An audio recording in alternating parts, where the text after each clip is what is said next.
For much of the Cold War, Yugoslavia was one of Europe's most unusual countries. It was socialist, but not obedient to Moscow. It was a federation of different peoples, languages, religions, and historical regions, but it tried to present itself as one political community. It sat in the Balkans, bordered by the Adriatic Sea, Italy, Austria, Hungary, Romania, Bulgaria, Albania, and Greece, placing it between Central Europe, the Mediterranean, and the Socialist East. From 1945 until 1992, the Socialist Federal Republic of Yugoslavia attempted to solve a difficult problem: how to unite a region with deep internal diversity under a socialist system while avoiding domination by either Cold War bloc. Its story is not simply one of creation and collapse. It is a story of wartime resistance, charismatic leadership, economic experimentation, international independence, and eventually, the failure of political institutions to contain crisis and nationalism. Yugoslavia's socialist state emerged directly from the violence of World War II. Before the war, the region had been organized as the Kingdom of Yugoslavia, a monarchy that struggled with internal tensions between different national groups. During the war, the country was invaded, occupied, and torn apart by competing forces. Out of this chaos, the communist-led partisan resistance, led by Josip Broz Tito, became a major military and political force. In November 1943, during a wartime meeting of the Anti-Fascist Council for the National Liberation of Yugoslavia, a new federal Yugoslav authority was declared. This was not yet the post-war state in its final form, but it was a crucial turning point. The partisans were not merely fighting occupiers, they were building a new political order that claimed to represent the future of Yugoslavia after fascism and monarchy. The Allies eventually recognized the partisan-led government as the legitimate successor to the old Kingdom of Yugoslavia. This mattered because legitimacy after the war would determine who had the right to rule. When the country was liberated, the monarchy's position became untenable. King Peter II was deposed, monarchical rule ended, and on November 29, 1945, the Federal People's Republic of Yugoslavia was proclaimed. The date itself became symbolic. Yugoslavia's new rulers presented the state as born from anti-fascist struggle and revolutionary transformation. The new government was communist and one-party in practice, governed by the League of Communists of Yugoslavia. But it was also federal, meaning it was divided into republics that were meant to acknowledge the region's national and historical complexity. This federal design was supposed to prevent one group from completely dominating the others. The federation consisted of 6 republics: Bosnia and Herzegovina, Croatia, Macedonia, Montenegro, Serbia, and Slovenia. Serbia also contained 2 autonomous provinces, Kosovo and Vojvodina.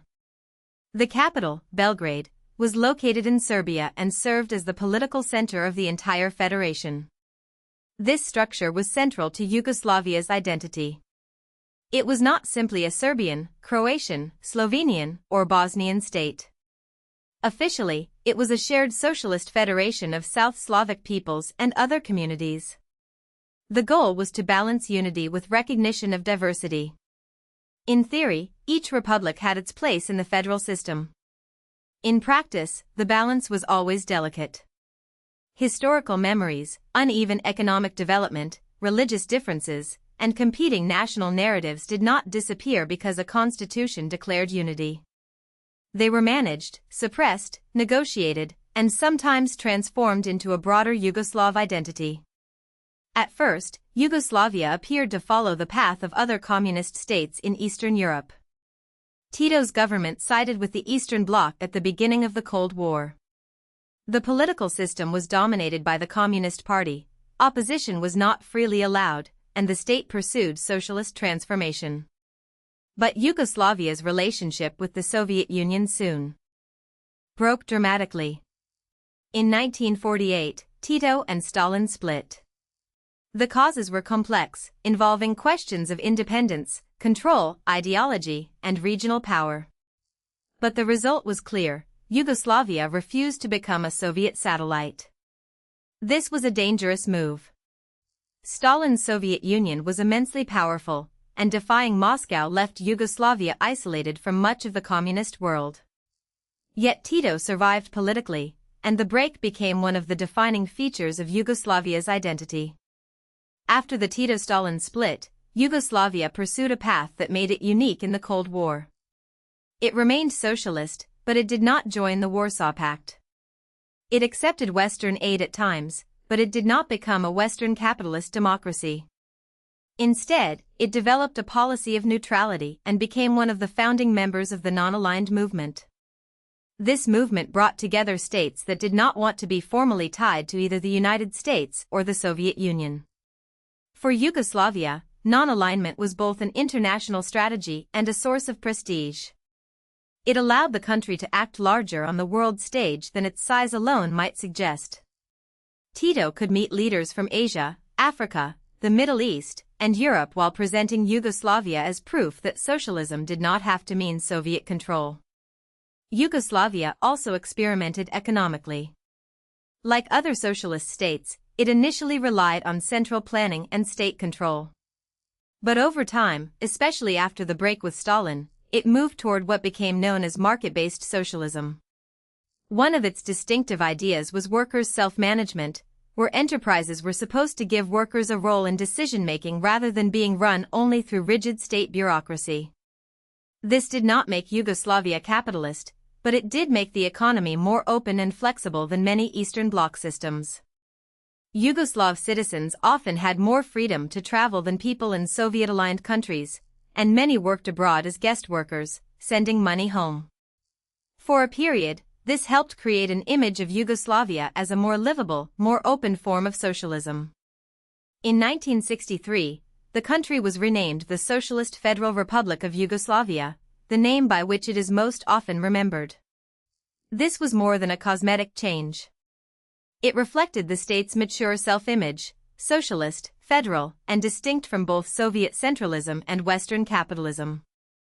The official ideology promoted brotherhood and unity, a slogan meant to overcome the national divisions that had fueled violence in the past.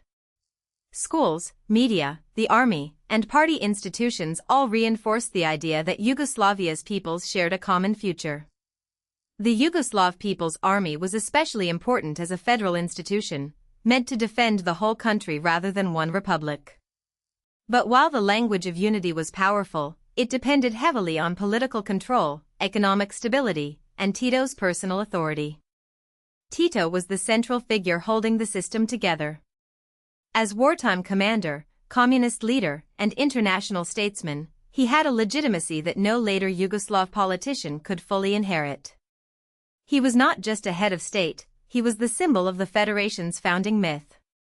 Under his leadership, disputes between republics could be managed from above, and challenges to the party's monopoly could be contained. But this strength also created a long-term weakness.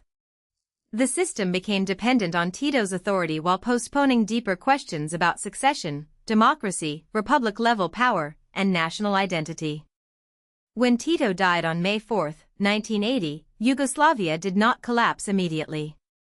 But the loss of its dominant unifying figure exposed problems that had been growing beneath the surface.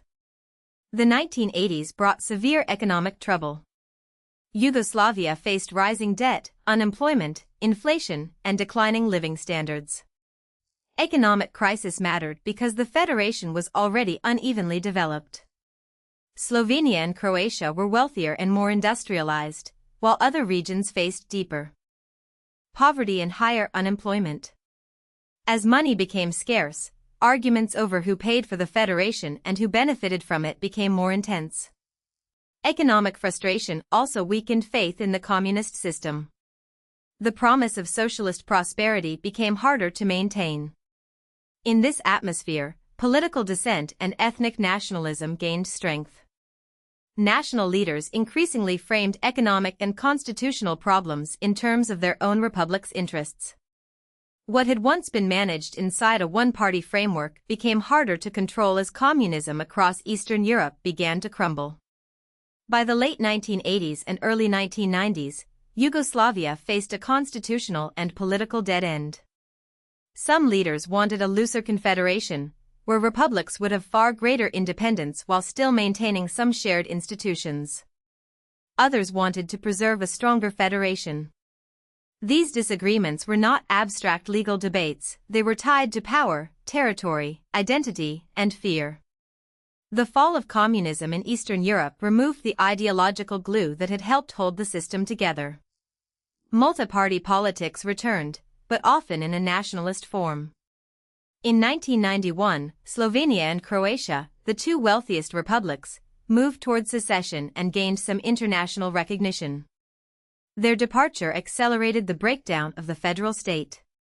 Once republic borders became potential international borders, the stakes became explosive, especially in areas with mixed populations. The federation dissolved amid the onset of the Yugoslav wars.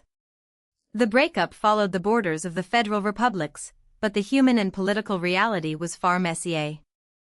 Communities were interwoven, and many people did not fit neatly into the national projects that emerged from the collapse. On April 27, 1992, the Socialist Federal Republic of Yugoslavia formally came to an end. Serbia and Montenegro remained together in a new state called the Federal Republic of Yugoslavia, but this state was not internationally accepted as the sole successor to the old federation. The phrase "former Yugoslavia" became a way to describe the lands and states that had once belonged to the Socialist Federation. It was a retrospective label for a country that had disappeared but whose legacy remained deeply present. The Socialist Federal Republic of Yugoslavia left behind a complicated legacy. It was a one-party socialist state, but also a country that resisted Soviet domination. It restricted political pluralism, yet gave many citizens a degree of openness unusual in the socialist world. It promoted brotherhood and unity, but could not permanently resolve national tensions. It helped found the United Nations, the Non-Aligned Movement, and the Organization for Security and Cooperation in Europe, giving it a diplomatic role beyond its size. Its collapse was not caused by a single event, but by the interaction of economic crisis, weakened institutions, nationalist politics, and the end of the Cold War order that had helped define it. Yugoslavia's story remains important because it shows both the possibilities and limits of building a shared state across deep diversity. If you found this helpful, please like this video and subscribe for more explainers.